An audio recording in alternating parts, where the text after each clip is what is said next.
नमस्कार दोस्तों, स्वागत है आपका एक बार फिर से रावत सिंधी क्लासेस में। तो दोस्तों, आज के सेशन में हम बात करेंगे उत्तराखंड एलटी भर्ती अपडेट के बारे में। तो आपको पता है कि उत्तराखंड में जो एलटी के जो रिज़ल्ट आया है उसकी वो भर्ती कोर्ट में उस पर सुनवाई चल रही है। और इस पे जो लास्ट सुनवाई हुई थी, जो एकल पीठ में लास्ट सुनवाई हुई थी, वो 29 अप्रैल को सुनवाई हुई थी इस पर। ठीक है। और 29 अप्रैल के बाद हाईकोर्ट ने इस पे अगली जो हियरिंग की डेट दी थी, अगली हियरिंग की डेट दी थी 23 मई को। कहा था कि 23 मई को इस पे अगली हियरिंग होगी।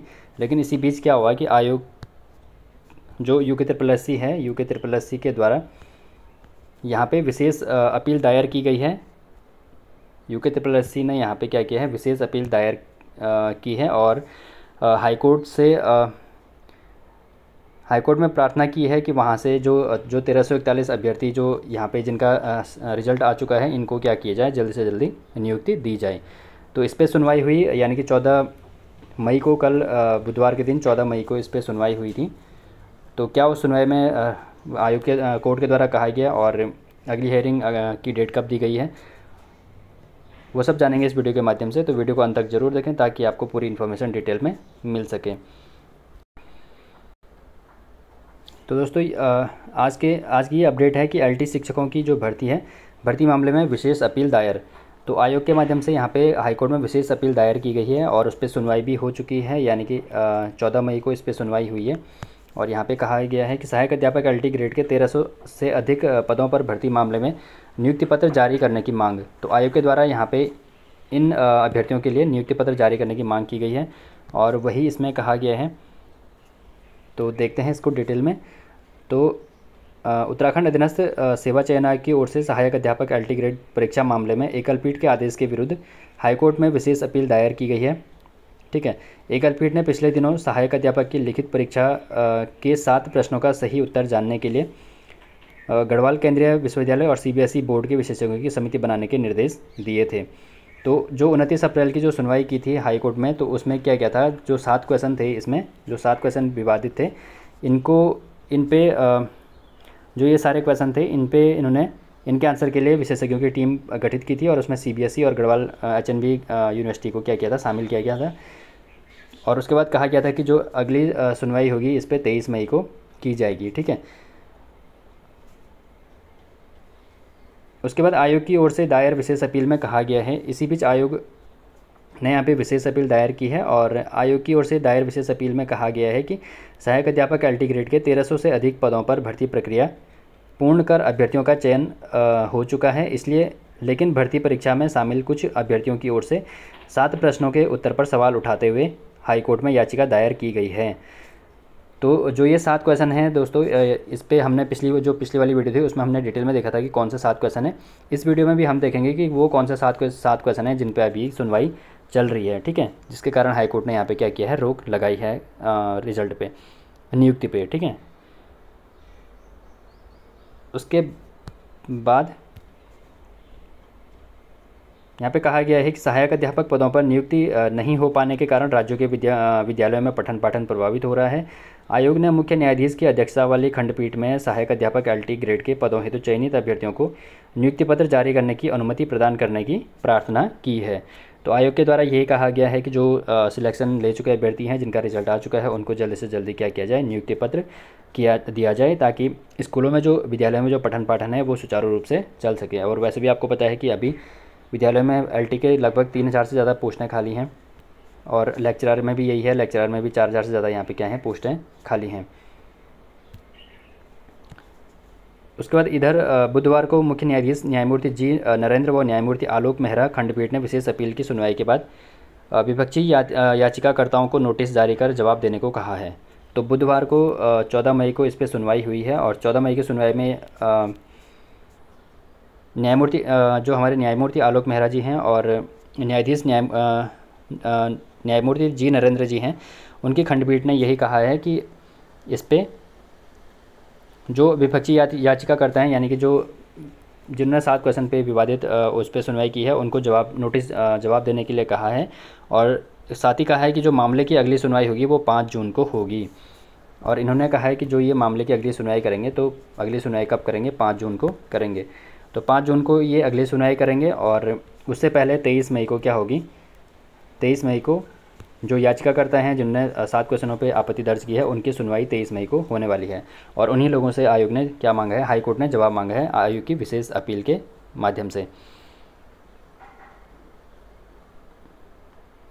तो ये था दोस्तों कल की जो सुनवाई हुई थी उसमें ये रहा। और अगली सुनवाई आपको पता है 5 जून की डेट दी गई है अगली सुनवाई की। और देखते हैं कि पहले 23 मई का जो मामला है, 23 मई की जो सुनवाई है उसमें देखते हैं कि क्वेश्चन के आंसर क्या आते हैं, क्या कमेटी उन क्वेश्चन के आंसर देती है। और उसके बाद 5 जून की जो हियरिंग होगी उसमें शायद फाइनल हो जाएगा कि 5 जून की हियरिंग में जो सिलेक्टेड कैंडिडेट हैं उनको नियुक्ति पत्र मिलेगा। इसके बाद जो 7 क्वेश्चन हैं उन पर बात करते हैं कि जो 7 क्वेश्चन हैं वे कौन कौन से हैं। पहला जो इसमें क्वेश्चन है, जो प्रश्न है ये लिंग के विषय में है। लिंग के विषय में निम्नलिखित कथनों में से कौन सा कथन सही है। तो ये सीरीज़ बी का क्वेश्चन नंबर 4 है। ये हमने पिछली वाली वीडियो में भी देखा था, तो इसमें भी ब्रीफ में थोड़ा सा देख लेते हैं। तो पहला ये क्वेश्चन था, इसमें भी क्या किया है, याचिकाकर्ताओं ने इस पर आपत्ति दर्ज की है। दूसरा जो क्वेश्चन है वो डाइट आश्रम विद्यालय वाला है। सरकार द्वारा आश्रम विद्यालयों की स्थापना निम्नलिखित में से किस श्रेणी के बच्चों की शैक्षिक आवश्यकताओं की पूर्ति हेतु की गई है। तो ये भी सीरीज़ बी का क्वेश्चन नंबर 9 है। अगर आपके पास पेपर सीरीज़ बी है तो उसका क्वेश्चन नंबर 9 आप देख सकते हो। आश्रम विद्यालयों की स्थापना वाला क्वेश्चन था, इस पर भी डाउट था। और तीसरा जो क्वेश्चन था ये था शैक्षिक नेतृत्व की अवधारणा, शैक्षिक नेतृत्व की सर्वाधिक आवश्यकता है।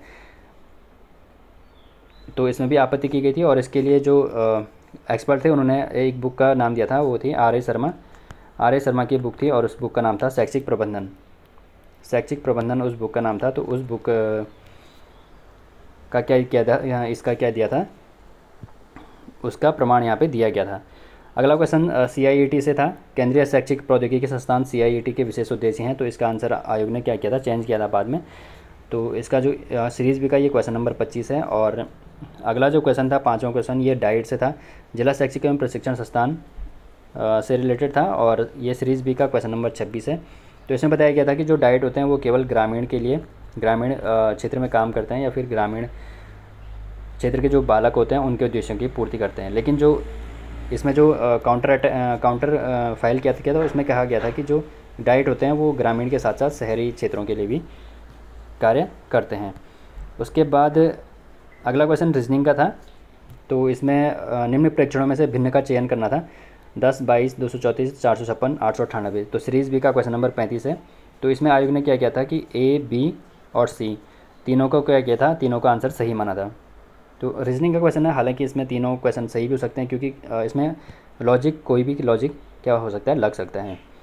अगला क्वेश्चन साइंस का था। तो विज्ञान विषय का क्वेश्चन था, उससे संबंधित था। ब्रूक फ्रिज से संबंधित ये क्वेश्चन था। तो ये टोटल यहाँ पे 7 क्वेश्चन थे।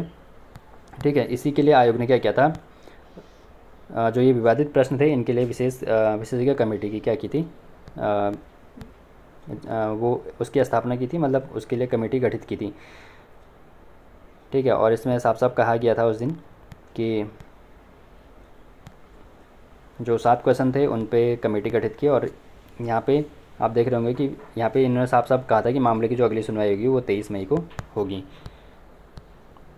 ठीक है, और अभी उन्होंने क्या किया था, इस पर रोक क्या की थी, जारी रखी हुई थी।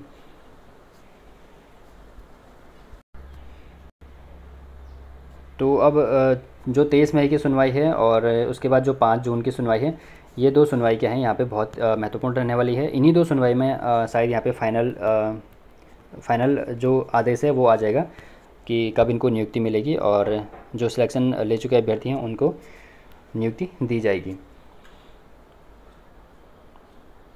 तो यही था दोस्तों आज की अपडेट। इसके अलावा अगर आपका कोई भी डाउट है तो आप कमेंट सेक्शन में पूछ सकते हो। तो इसी तरह की अपडेटेड इन्फो पाने के लिए वीडियो को लाइक कीजिए, चैनल को सब्सक्राइब ज़रूर कीजिए और साथ ही साथ वीडियो को ज़्यादा से ज़्यादा लोगों तक शेयर भी ज़रूर कीजिए। तो मिलते हैं अगली वीडियो में, तब तक के लिए धन्यवाद।